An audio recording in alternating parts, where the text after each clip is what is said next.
It took almost 2 months of building, but I was finally ready to add some life to my paludarium. During my last update, I'd completed the water feature as well as the backdrop, which started to mold over. It's nothing to worry about, I just drained the water and waited a couple weeks. This also meant that I was ready to plant my moss wall. I wet down the cork bark and sphagnum moss and applied some Amazonia aquarium fertilizer.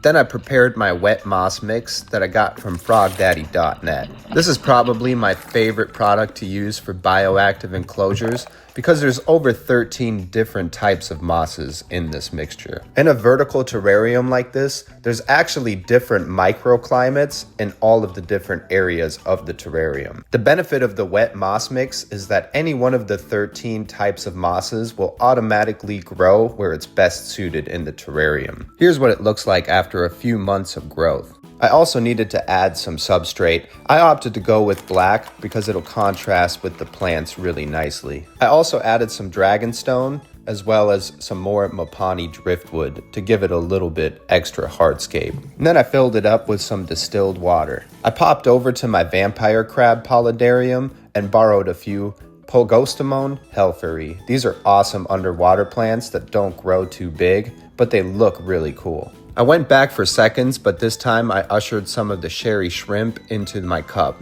These guys will be a great little cleanup addition and really cool feature in my terrarium. I did have to get rid of one of the little baby vampire crabs that made their way in there as well. I did stir up quite a lot of debris from my vampire crab terrarium while I was fishing out the shrimp, but that's actually pretty beneficial because it'll help with the bioload and help the cycle of the tank speed up. Since I used distilled water, I also added some tourmaline balls. I actually had in mind getting a betta fish from PetSmart this entire time, even though I am conflicted about doing it because I really hate the way they keep them in these little cups.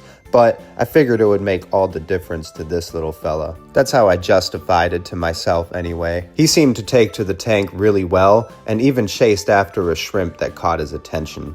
He's mostly just been curious about them though. In order to prevent future mold breakouts, I also had to add some springtails to the tank. These guys will eat decaying plant and animal matter, and that will prevent any sort of mold breakouts in the future. Let me know what you guys think or if there's anything else that you would add, and don't forget to subscribe.